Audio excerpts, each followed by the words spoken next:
आज आम्ही या खेळण्याच्या साहित्यामध्ये बसून वाचन करणार आहोत.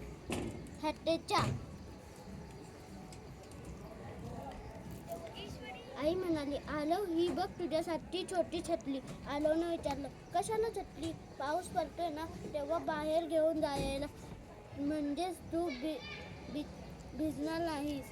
पाऊस तर पडतच नव्हता, मग छत्रीचं काय करायचं? आलोनं छत्री टेकत आजोबांसारखं चालू राहिलं. टक टक टक. आलोनं पलंगावर चढला आणि छत्री नेलं. आम्ही विमानातच बसलो.